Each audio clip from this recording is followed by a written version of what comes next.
राजस्थान के अंदर बहुत शानदार तरीके से लोग आएंगे। हम भी अपील करना चाहेंगे कार्यकर्ताओं से भी, प्रदेशवासियों से भी, कि सबके सहयोग से ही यात्रा बहुत शानदार कामयाब हो। मैसेज जाए भारत सरकार पे, दबाव पड़े कि महंगाई का मुद्दा देशव्यापी बन चुका है, बेरोजगारी का मुद्दा बहुत भयंकर उनको ले डूबेगा, तो समय रहते हुए आप कदम उठाइएगा जिससे कि वहाँ राहत मिले देशवासियों को, प्रदेशवासियों को। और शांति, सद्भाव, विकास के लिए बहुत जरूरी है। जहाँ हिंसा होगी विकास नहीं होगा। ये मुद्दे जो हैं ये अपना आप में मैं समझता हूँ कि यात्रा को सफल बनाएंगे। की बार जो कार्यक्रम की रचना की है वो विधानसभा को अपना एक केंद्र बनाया है और हर विधानसभा में ये जन आक्रोश रैली जो है ना अपनी जनता को जोड़ करके चलेगी। तो मैं सोचता हूँ कि जो स्थानीय समस्याएं हैं और जो प्रदेश की समस्याएं हैं उनको भी जोड़ो। इसलिए कहा है कि लोकल समस्याओं को भी अपने अपने क्षेत्र की उसके साथ जोड़ करके इस आक्रोश रैली को जनता की आक्रोश रैली बनाओ। नमस्कार, खास खबर में आप सभी का स्वागत है। आज जिस विषय को लेकर हम बात करना चाह रहे हैं उसकी भूमिका में आपने दो वरिष्ठ नेताओं के वर्जन सुने। कांग्रेस भारत जोड़ो यात्रा निकाल रही है, हालांकि इससे कांग्रेस कह रही है कि ये राहुल गांधी की भारत जोड़ो यात्रा है। बीजेपी जन आक्रोश यात्रा निकाल रही है और उसका कहना है कि ये जन आक्रोश यात्रा है, हालांकि उसमें कार्यकर्ता बीजेपी के और बीजेपी के ही नेता शामिल हो रहे हैं। जनता की इसमें कितनी भूमिका होगी ये कांग्रेस सवाल खड़े करेगी। लेकिन इन दोनों यात्राओं के असल मकसद क्या है? क्या विधानसभा चुनाव 2023 राजस्थान और साथ ही लोकसभा चुनाव 2024 ये इनके मकसद हैं, या फिर एक अगर कांग्रेस की बात करें, जैसा बीजेपी का आरोप है कि ये कांग्रेस की यात्रा नहीं है, भारत जोड़ो यात्रा, ये राहुल गांधी का एक प्रोजेक्शन है, उनके नए चेहरे, उनकी नई भूमिका को लेकर। इधर बीजेपी पर कांग्रेस का यह आरोप है कि जनाक्रोश यात्रा निकालने का उन्हें इसलिए अधिकार नहीं है क्योंकि जनता केंद्र सरकार की योजनाओं और केंद्र सरकार के काम से त्रस्त है। बहरहाल ये यात्राएं और इन यात्राओं के मकसद क्या हैं, राजनीतिक जो दल हैं उनके प्रतिनिधि हमारे साथ जुड़े हुए हैं, उनसे जानने की कोशिश करेंगे और साथ ही इसका विश्लेषण करने की कोशिश करेंगे। उसके लिए पत्रकार हमारे साथ जुड़े हुए हैं, सभी से आपका परिचय करवा देते हैं। हमारे साथ कांग्रेस प्रतिनिधि के तौर पर पंकज शर्मा जी इस चर्चा का हिस्सा बने हुए हैं। आशीष चतुर्वेदी जी हमारे साथ भाजपा से इस चर्चा में जुड़े हुए हैं और कुछ ही देर में हमारे साथ श्याम सुंदर शर्मा जी वरिष्ठ पत्रकार से इस चर्चा का हिस्सा बनेंगे। आशीष जी, सबसे पहले आपके पास आना चाहेंगे। कांग्रेस की या फिर आपकी भाषा में कहें राहुल गांधी की भारत जोड़ो यात्रा, भारत जोड़ो यात्रा, या फिर हम इससे दूसरी पहले यात्राओं की बात करें, इससे पहले भी कई नेताओं ने यात्राएं निकाली हैं और उन यात्राओं को जो परिणाम रहा है वो बहुत अलग परिणाम रहा। एक तरह से जिन नेताओं ने ये अपनी पदयात्राएं निकाली थी, उन्होंने एक नया पटाक्षेप अपनी राजनीतिक भूमिका को लेकर सामने किया और एक नई भूमिका में वो सामने आए और वो उनकी ये कह सकते हैं कि ग्रैंड ओपनिंग के लिए जमीन तैयार करने के लिए वो यात्राएं देखी गई थी। क्या यही वजह मानी जाए कि बीजेपी इस यात्रा को लेकर एक अपना अलग वर्जन रखती है, या फिर आपको लगता है कि ये सिर्फ प्रोजेक्शन है, जैसा कि आप कह रहे हैं राहुल गांधी का आने वाले वक्त के चुनावों, जो लोकसभा के चुनाव उनके मद्देनजर? देखिए प्रभात जी, जहां तक राहुल गांधी जी की भारत जोड़ो यात्रा की बात है, हर पॉलिटिकल पार्टीज को अपने प्रोग्राम्स करने की स्वतंत्रता है। हमारा देश एक लोकतांत्रिक देश है, वो निश्चित रूप से पार्टी के लिए परिश्रम करें, पार्टी के लिए पुरुषार्थ करें, इसमें कहीं कोई बुराई नहीं है। लेकिन हमको ये समझना पड़ेगा कि राहुल गांधी जी भारत जोड़ो यात्रा कर तो रहे हैं, लेकिन जिस तरह की भाषा का वो इस्तेमाल कर रहे हैं और जिस तरह से विवाद उसमें उत्पन्न हो रहे हैं, और आप भारत जोड़ने की बात कर रहे हैं। भारत, आप देखिए, अगर हम बात करें, हम आज़ादी का भी 75वां वर्षगांठ बना रहे हैं, हमने स्वतंत्रता के 75 वर्ष पूरे किए हैं। और भारत, अगर हम बात करें आंतरिक रूप से जितना सुरक्षित 2014 के बाद हुआ है, हमारी सीमाएं जिस तरह से सुरक्षित है, तो भारत कहीं टूट नहीं रहा है। हमको ये समझना पड़ेगा कि कांग्रेस पार्टी लगातार छिन्न भिन्न हो रही है, चुनाव में उसका प्रदर्शन ठीक नहीं है, उसके बड़े नेताओं का पार्टी छोड़ने का सिलसिला भी अभी तक थम नहीं रहा है। अभी 2 दिन पहले ही इनके आंध्र प्रदेश में जो वहां के मुख्यमंत्री थे, उनके बेटे जो कांग्रेस के वरिष्ठ नेता, उन्होंने पार्टी छोड़ी है। राजस्थान में जिस तरह से आप देखिए पार्टी में खींचतान है, सचिन पायलट वर्सेस अशोक गहलोत जी की जो खींचतान है, जो आए दिन सिर्फ फुटबॉल जो है उसका खामियाजा राजस्थान की जनता को भुगतना पड़ रहा है। तो ये इसका मकसद जो है ना बड़ा स्पष्ट सा है, भाई आप क्या इससे टारगेट हासिल करना चाह रहे हैं। भाई देश तो एक है, पार्टी आपकी एक है नहीं। आपका संगठन बिल्कुल कमजोर हो चुका है, उसको मजबूती देने के लिए आप कुछ कर नहीं रहे हैं। आप देखिए कि इनका उदयपुर में प्रभात जी अभी 5-6 महीने हो जाएंगे, मई में इनका चिंतन शिविर हुआ था। उस चिंतन शिविर में इन्होंने घोषणा की थी कि हम एक व्यक्ति एक पद की बात करते हैं। आज 6 महीने हो गए हैं, इनका जो लोकसभा में विपक्ष का नेता है वही अधीर रंजन चौधरी जी वेस्ट बंगाल प्रदेश कांग्रेस कमेटी के अध्यक्ष भी हैं। इनके राष्ट्रीय अध्यक्ष को बने हुए 1 महीने से अधिक हो गया है, वो राज्यसभा में विपक्ष के नेता भी हैं। तो कहीं ना कहीं जो आपका कथनी और करनी में जो अंतर है ना वो दिखाई देता है। तो हमें लगता है कि कांग्रेस बिल्कुल निकाले, कोई दिक्कत नहीं है, वो भारत जोड़ो यात्रा निकाले, बिल्कुल कन्याकुमारी से कश्मीर तक निकालें, वो चाहे तो दूसरी यात्राएं निकालें, लेकिन अल्टीमेटली पॉलिटिकल पार्टीज को अपनी सफलता चुनाव में दर्शानी होती है, वो कांग्रेस करने में विफल रही है। जी पंकज जी, आप अभी आशीष जी को भी सुना, लेकिन कांग्रेस को लेकर एक जो बीच बीच में बातें आ रही हैं, इन्होंने विवाद की बात कही, वो अलग बात है, लेकिन कांग्रेस को लेकर यह भी कहा जा रहा है कि भारत जोड़ो यात्रा से पहले जरूरी था कि वो कांग्रेस जोड़ो यात्रा निकाले। कांग्रेस के जो बड़े बड़े नेता थे वो कांग्रेस छोड़ छोड़ कर चले गए, चाहे हम आजाद की बात करें या फिर कपिल सिब्बल की बात करें या फिर दूसरे बड़े नेताओं की बात करें। और राजस्थान का इन्होंने जिक्र किया, राजस्थान को लेकर इनका कहना है कि राजस्थान में भी कांग्रेस एक तरह से दो अलग अलग धड़ों में बटी हुई है। तो भारत जोड़ो यात्रा से पहले कांग्रेस जोड़ो यात्रा की जरूरत राहुल गांधी को महसूस हो रही है। देखिए, मैं अपनी बात इस कोर्ट से कहकर शुरुआत करना चाहूंगा कि जिनके खुद के घर शीशे के होते हैं वो किसी दूसरे के घर पे पत्थर नहीं फेंका करते। तो आशीष जी को पता होना चाहिए कि इनकी बीजेपी में क्या सिचुएशन है इस समय। यहाँ इनके पास 8 मुख्यमंत्री हैं और इनके पास मुद्दे नहीं है। ये सड़क पे उतरने के लिए बार बार सड़क पे उतरने का प्रयास करते हैं, लेकिन जनता के मुद्दे इनके पास नहीं, तो सड़क पे उतर ही नहीं पाते हैं। लेकिन जहां तक बात हमारी भारत जोड़ो यात्रा की है, तो भारत जोड़ो यात्रा एक ऐसे मुद्दे को लेकर है जो पूरे देश को एकता के सूत्र में पिरोने का काम करता है।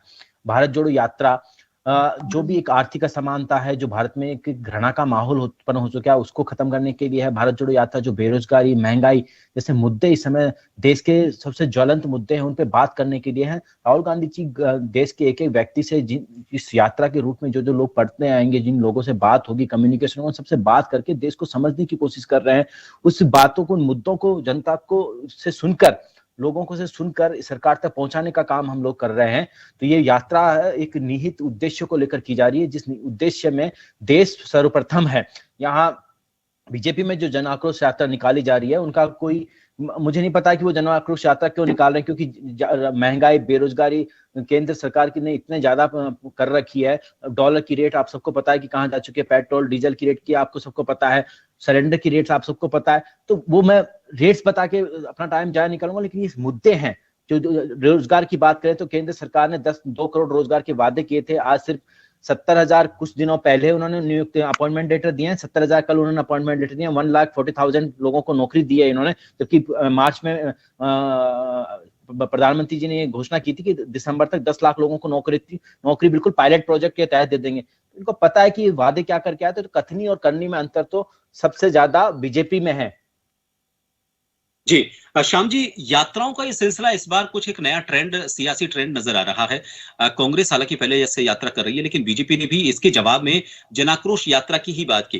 राजस्थान की राजनीति के लिए बात करें या फिर देश की राजनीति के लिए बात करें, अभी कुछ देर पहले आप थोड़ा देरी से जुड़े, लेकिन यात्राओं का एक इतिहास रहा है। राजनीतिक जो भी यात्राएं रही हैं, उनके जो परिणाम सामने रहे हैं, एक जो भी नेता था उसको लगता था कि अपना एक नया चेहरा या फिर एक अपना कमबैक उस यात्रा के जरिए वो लेकर जाए, लोगों तक अपनी अप्रोच बनाए, ताकि उसका फायदा उन्हें आने वाले वक्त में मिले और इसके बड़े अच्छे सुखद परिणाम उनको मिले हैं। इसका असल कारण क्या माना जाए? यात्राओं की तरफ राजनीति क्यों शिफ्ट हो गई है? इन यात्राओं से कहां का सफर तय किया जाने की कोशिश कर रही है? देखिए प्रभात जी, राजनीति में लोगों से मिलने जुलने के लिए यदि यात्रा निकालने का एहसास करा रहा है राहुल गांधी, तो एक नई बात है। देखिए, विनोबा भावे ने की थी देश में यात्रा पैदल, या चंद्रशेखर जो थे प्रधानमंत्री जी, उन्होंने की थी पैदल यात्रा। बाकी अपने अपने राज्यों में तो कही होनी कि जगन ने की थी, वो अपने राज्यों में शासन पे आ गया। और बहुत सारी जगह देखिए, वसुंधरा जी ने परिवर्तन यात्रा की थी, परिवर्तन हुआ, बहुत सारी चीजें हैं। अब क्योंकि राहुल गांधी ने इतनी बड़ी यात्रा की है और जिस प्रकार से उसने यात्रा का पड़ाव आज मध्य प्रदेश में प्रवेश कर रहे हैं, वो 4-5 राज्यों में होते हुए, तो यात्रा का सुखद तो है, क्योंकि देखिएगा जो पैदल चल दिया, जो सड़क पे उतर के चल दिया, तो उसके पास है क्या? अब सड़क नापने वाली बात, अगर कोई सड़क नापता है नेता, तो निश्चित रूप से उसको बुराई तो कर ही सकते हैं आप उस यात्रा की। देखिए आज प्रधानमंत्री भी अगर यात्रा की चर्चा कर रहे हैं तो उसका मतलब कुछ तो है उस व्यक्ति में, जो कि ये मानते नहीं थे कि ये कुछ है ही नहीं, उसका अस्तित्व तो बिल्कुल नहीं माना जाता था। राजनीति में सोचा जाता था कि राहुल गांधी तो जिस तरह का मैं शब्दों का यहाँ उपयोग नहीं करना चाहता, बहुत सारे उपयोग हुए शब्दों का, आशीष जी को भी पता है। अब क्योंकि यात्रा राजस्थान आ रही है और राजस्थान में 550 किलोमीटर करीब यात्रा चलेगी और ये करीब 7 जिले टच करेगी, 18 विधानसभा क्षेत्र टच करेगी। उसमें शुरुआत में तो जिस प्रकार से वसुंधरा जी का विधानसभा क्षेत्र है और उनके पुत्र का लोकसभा क्षेत्र है, जहां पर भाजपा का निश्चित रूप से वर्चस्व है। उसके बाद लोकसभा अध्यक्ष का क्षेत्र आ जाता है कोटा बूंदी, वहां पे भी भाजपा का वर्चस्व है। लेकिन उसके बाद भाजपा का वर्चस्व कम होता जाता है, बाकी कांग्रेस का वर्चस्व बढ़ता चला जाता है। और उसमें जातिगत आधार पर कहा जाए तो मीणा और गुजर बाहुल्य इलाका होगा जहां से कि यात्रा गुजरेगी। अभी आशीष जी कह रहे थे कि इस यात्रा का, देखिए यात्रा का निश्चित रूप से आम लोगों के ऊपर प्रभाव जाता है। वोट में कन्वर्ट हो नहीं, वो बात अलग है, लेकिन लोगों तक ये पहुंचने की क्षमता तो बढ़ती है कि कोई नेता आया है, हमारी बात सुनेगा, और युवा नेता है तो युवाओं के साथ भी बातचीत करेगा, यूनिवर्सिटी में भी जाएगा, महाविद्यालयों में भी जाएगा, क्योंकि वो तो रोड पे चल रहा है। अगर महाविद्यालय आगे, अब देखिए नियोजित तो पूरी तरह से, क्योंकि पूर्व राष्ट्रीय अध्यक्ष है और उनकी सरकार है राजस्थान में, तो निश्चित रूप से यात्रा तो सफल करने में, जब अगर अन्य राज्यों में जहां पर उनकी सरकार नहीं है, जहां कुछ भी नहीं है, वहां अगर राज्यों में उनको समर्थन जिस प्रकार से मिला, तो ये तो खुद का शासन वाला पहला राज्य होगा राजस्थान, जहां पर कि खुद का शासन है। अब मध्य प्रदेश में शासन नहीं है, लेकिन मध्य प्रदेश में जिस मजबूती के साथ कांग्रेस खड़ी है अभी, वो देखिए अब यात्रा मालूम पड़ेगी किस तरह की स्थितियां हैं। लेकिन राजस्थान में निश्चित तौर पर जो है आरोप लगता है कि दो नेताओं के बीच में है विवाद, वो तो है। आज भी जैसे यात्राओं को लेकर जो समीक्षा बैठक प्रदेश अध्यक्ष ने रखी थी, उसमें ना तो प्रभारी पहुंचे और सचिन पायलट और वो पहुंचे, तो लेकिन उनकी दूरियां थी, है दूरियां, उसमें दो राय नहीं, उसकी मुद्दे सामने है, उसको कोई दिक्कत नहीं, बगावत हुई थी, सब कुछ हुआ था, कांग्रेस का खेल तो आम लोगों के सामने है। लेकिन बीजेपी का जो अंदर से खेल हो रहा है वो किसी के सामने नहीं है, वो अंदर ही अंदर चल रहा है। अब आशीष जी बता सकते हैं कि वसुंधरा जी को स्टार प्रचारक के रूप में उपचुनाव के लिए घोषित किया है, बिल्कुल, क्या वो जाएंगी क्या वहां पर? अब वो चुनाव में नहीं जाना पसंद करेगी। जब वो पहले वाले चुनाव में नहीं गई तो इस हार और जीत का फासला, क्योंकि जिस तरह हनुमान बेनीवाल ने त्रिकोणात्मक संघर्ष कर दिया शुरू, तो वो जाना नहीं चाहेंगे। और गुजरात में तो उनको रखा ही नहीं, क्योंकि गुजरात में जिस प्रकार से हमारी दिव्या कुमारी, जो कि राजकुमारी जयपुर की है, और प्रदेश की महासचिव तक को रख लिया, राष्ट्रीय उपाध्यक्ष को नहीं रखा। तो एक प्रश्न चिन्ह और सवाल खड़ा होता है कि आप जहां पर जरूरत हो वहां तो आप दो नहीं, जहां उनका वर्चस्व जमाने की कोशिश हो। जो उपाध्यक्ष के रूप में तेलंगाना में देखिए प्रेस कॉन्फ्रेंस की थी वसुंधरा जी ने, लग रहा था कुछ हो रहा है। और राजस्थान में भी जब अमित शाह आए थे तो उनकी सरकार की उपलब्धियों को लेकर जो बखान किया था और जो कुछ हुआ था, लग रहा था देखिए फिर उसके बाद वसुंधरा जी को भी जोश आया तो उन्होंने भी कुछ काम शुरू कर दिए थे। लेकिन जिस प्रकार से वो अपने लोगों को लाना चाहती थी कांग्रेस और बीजेपी में, लेकिन नहीं आ पाई। उसी व्यक्ति को प्रभारी बना दिया आपने अनुशासन समिति का, जो कि आपस में समन्वय बनता ही नहीं है। तो देखिएगा देखिए दोनों पार्टी के बीच में विरोधाभास की स्थिति है। पार्टी दोनों ही जमीनी स्तर की पार्टी है, क्योंकि कांग्रेस और बीजेपी का अस्तित्व ठीक ठाक स्थिति में है। बाकी का पार्टी का तो जो है, आप देखिए हनुमान बेनीवाल का कुछ पॉकेट में है, पूरे प्रदेश में उनका है भी नहीं अभी, क्योंकि उनके 3 विधायक है, 3 विधायक से ज्यादा विधायक हो सकते हैं, कोई बात नहीं। मायावती तो स्थिति विचारों की जब भी होती है तो कांग्रेस ले जाती है उनके विधायकों को, 2 बार से ले जा रही है। तो स्थिति, और पहले भी कभी ऐसा नहीं है, बीजेपी में भी ले जाते रहे हैं। बेरू सिंह जी भी ले गए थे बीएसपी को, तो ये तो आशीष जी को पता होगा। तो बीएसपी का तो हाल बुरा है। बीएसपी चुनाव लड़ा देती है, कुछ लोग जीत जाते हैं, और जीत जाते हैं तो अपने स्वार्थों की पूर्ति के लिए विधायक के मंत्री बन जाते हैं। जगमाल वगैरह मंत्री बने थे, और जगत सिंह भी मंत्री बने थे जब बीएसपी से जीते थे। तो बीएसपी का हाल तो ये इस तरह का रहता है, हमेशा रहेगा। अब हनुमान बेनीवाल का हाल कैसा होगा कुछ पता नहीं। अगर विधायक ज्यादा जीत के आते हैं, जिसको जरूरत पड़ेगी, तो समझौता करने की स्थिति बनेगी। पहले होगा समझौता या बाद में होगा, अभी कुछ राजनीतिक परिप्रेक्ष्य में कहना मुश्किल है। लेकिन देखिए आप पार्टी का ज्यादा महत्व नहीं है। आपने देखा होगा गुजरात और हिमाचल चुनाव में शुरुआती दौर में जो आप पार्टी बढ़ चढ़ के हिस्सा ले रही थी, जो कुछ बात कर रही थी, लेकिन नहीं, आज देखिए मुख्यमंत्री जी ने अपनी प्रेस कॉन्फ्रेंस में बहुत सारी चीजें कही कि ओबीसी का मसला हम तय कर देंगे गुरुवार को, कल आज नहीं हो रही, कल उनकी बैठक हो रही है कैबिनेट की। लेकिन उन्होंने साथ में ये भी कहा है कि देखिएगा कि हम सैनिकों के साथ भी अन्याय नहीं करेंगे और ओबीसी के युवाओं के साथ भी अन्याय नहीं करेंगे। तो आखिर फिर करेंगे क्या आप? क्योंकि एक मामला सुलझा हुआ है, उलझ जाएगा। देखिए उन्होंने आज जातिगत लड़ाई की बात भी शुरू कर दी कि भाई पुराने जमाने में तो जाट लड़ते थे, राजपूत लड़ते थे, रूहिणा लड़ते थे, गुर्जर लड़ते थे, सारी जातियों के विरोधाभास की स्थिति थी और रोजाना कोई ना कोई झगड़े दिखते थे। लेकिन अब वो कांग्रेस ने अपने तरीके से उनको एक करने का प्रयास किया। बीजेपी भी कहती है, बीजेपी की वसुंधरा जी कहती है कि मैं तो सब जाति की हूँ, मैं तो सिंगल हुई नहीं, मैं सब किसी की हूँ, बहू किसी की हूँ, और किसी किसी हर जाति में वो अपना एडजस्टमेंट करके करने का प्रयास करती है। राजस्थान में ये बात सही है कि चुनाव से पहले में कांग्रेस में कुछ बदलाव आएगा। पंकज जी कह नहीं सकते, क्योंकि निश्चित रूप से जिस प्रकार का तालमेल देखने को मिल रहा है, सचिन पायलट की स्थिति स्ट्रॉन्गेस्ट बनने की स्थिति हो रही है कि वो आज जा रहे हैं वापस, और बहन भाई ये यात्रा में शामिल होंगे तो बहन भाई उनका अच्छा प्रगाढ़ संबंध है। अगर प्रगाढ़ संबंध है तो उसका परिणाम भी आ सकता है सामने। पहले आ रहा था, नहीं आ पाया, लेकिन अब भी आ सकता है। जिस प्रकार का आज अगर ये होता कि मुख्यमंत्री और पूर्व डिप्टी सीएम के बीच में अच्छे संबंध होते तो आज अच्छी तरह से वातावरण में बातचीत भी होती है और खुल करके, क्योंकि कोशिश हो रही है कि किसी तरह से सचिन पायलट को दिखाया जाए कि वो नीचे स्तर का है। अब देखिएगा, जब आपने देखा कि ट्रैक्टर यात्रा हुई थी रूपनगढ़ और उधर की तरफ, आपने देखा होगा जब कोशिश मुख्यमंत्री जी ने बहुत तरीके से की, राहुल गांधी के नजदीक जाने का नहीं दिया, लेकिन नहीं हो बैठ पाया।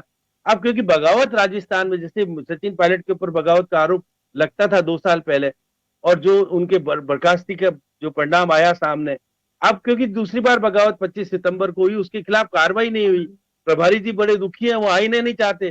तो प्रभारी जी को खुश करने के लिए मैं मान के चलता हूं आने वाले समय में 3 नेताओं के खिलाफ कार्रवाई होगी निश्चित रूप से, चाहे भले मुख्यमंत्री जी को अभी नहीं छेड़ा जाए, अगर बजट तक रखा जाए, लेकिन ये परिवर्तन का दौर आएगा और प्रदेश अध्यक्ष परिवर्तित होगा, या कोई ना कोई ऐसा समझौता सामने नजर आएगा। और राहुल गांधी की यात्रा से पहले भी हो सकता है संभव, बहुत सारी चीजें का। अब ये कह रहे थे कि देखिएगा, जब आपने हिमाचल का चुनाव डिक्लेयर कर दिए, गुजरात चुनाव डिक्लेयर कर दिए, पहले चुनाव लड़े या पार्टी का आंतरिक मामला सुलझाए। तो दोनों ही बीच विवाद का विषय भी है। जी आशीष जी, ये बात तो सही है कि अब जो जनाक्रोश यात्रा निकल रही है, इसमें कांग्रेस भी ये बात कह रही है कि यहाँ पर इसका नेतृत्व कौन करेगा। क्या इसका नेतृत्व बीजेपी करेगी, क्योंकि बीजेपी के जो प्रदेश अध्यक्ष वो करेंगे, या फिर इसमें और भी बड़े नेता हैं उनको तरजीह दी जाएगी? क्योंकि एक नाम इन्होंने गिनाया दिया कुमारी का, उनको वहां पर महामंत्री होते हुए भी जगह दे दी गई, लेकिन वसुंधरा राजे को गुजरात में किसी तरह की कोई तवज्जो नहीं दी जा रही। क्या आपको नहीं लगता कि यहाँ पर जब ये जनाक्रोश यात्रा शुरू होगी तो इस तरह के कई सवाल आपको भी परेशानी में पैदा कर देंगे, क्योंकि मंच पर कौन नजर आता है, कौन नजर नहीं आता, किसको कितनी जगह मिलती है, किसको किस इलाके में बोलने का मौका मिलता है, नेतृत्व करने का मौका मिलता है। ये आपके आने वाले 2023 के लिए एक तरह से लिटमस टेस्ट होगा। एक प्रभात जी, एक लाइन में आशीष जी, एक में करें देखिएगा, कल देख रहा था कि इनके प्रदेश अध्यक्ष ने 200 प्रभारियों की एक सूची जारी कर दी है। तो ये मान के चलिए बड़े उनका नाम लिस्ट आ गया, और वो विधानसभा क्षेत्र के अनुसार आक्रोश रैली होगी। बड़ी रैली नहीं है, छोटी रैली के रूप में है, अपने विधानसभा क्षेत्र तक सीमित रहेगी। जी आशीष जी। जी देखिए प्रभात जी, सबसे पहले तो हमको भारतीय जनता पार्टी और कांग्रेस में जो बेसिक अंतर है वो समझना पड़ेगा। अभी आप बोल रहे थे कि 2023 के चुनाव आ रहे हैं और आप पार्टी किसके नेतृत्व में चुनाव लड़ेगी, और पंकज जी को भी मैं सुन रहा था, वो भारतीय जनता पार्टी के बता रहे थे कि वे आपके बहुत सारे मुख्यमंत्री हैं। देखिए प्रभात जी, भारतीय जनता पार्टी एक विचारधारा आधारित पार्टी है जिसका संगठन चुनाव लड़ता है और चुनाव लड़वाता है।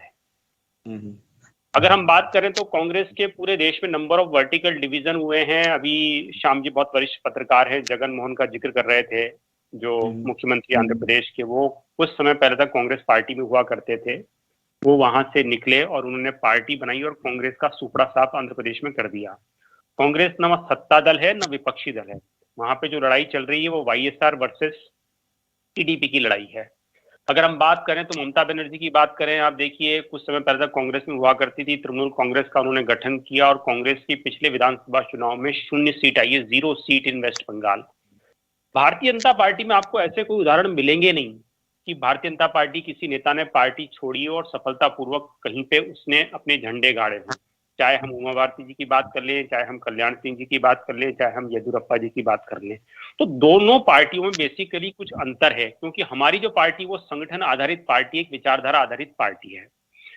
और देखिए अभी श्याम जी भी जिक्र कर रहे थे कि कांग्रेस की अगर हम बात करें तो अशोक गहलोत जी के नेतृत्व में चुनाव होगा नहीं होगा, इसको लेकर के संशय तो इतना बना हुआ रहता है कि साहब आप नवंबर में हटेंगे कि दिसंबर में हटेंगे कि जनवरी में हटेंगे। और ये पहली बार हुआ है कि किसी राष्ट्रीय पार्टी में आपने विधानसभा के विधायक दल की बैठक बुलाई हो और उसका इतना मजबूती से जो है विरोध किया गया हो, उसमें कोई विधायक पहुंचा नहीं है, और जिन्होंने इस अनुशासन को भंग किया, आपने 3-3 लोगों को नोटिस दे दिए। आप नोटिस दिए हुए भारत जोड़ो यात्रा इस बिखराव में आपको लगता है कोई भूमिका निभाएगी कांग्रेस में?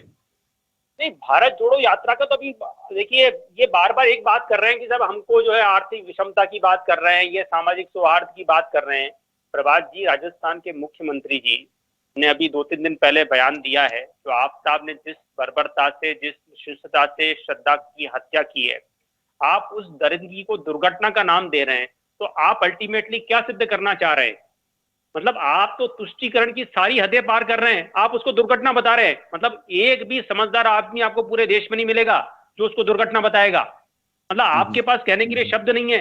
ये बताता है कि बेसिकली आप किस तरह से किन चीजों का इस्तेमाल कर रहे हैं। और अभी आप जिक्र कर रहे थे कि राजस्थान में वो जातिगत भेदभाव की बात कर रहे हैं कि साहब जातियों में आपसी वैमनस्य रहता है, तो समझ में नहीं आ रहा है कि राजस्थान के मुख्यमंत्री जी का डायरेक्शन क्या है, वो समाज को किस दिशा में ले जाना चाहते हैं। भैया आप 14 साल मुख्यमंत्री रहे हैं प्रदेश के, आपकी एक जिम्मेदारी होती है कि सच को सच बोलें, लेकिन आप अपनी जिम्मेदारी से भाग रहे हैं।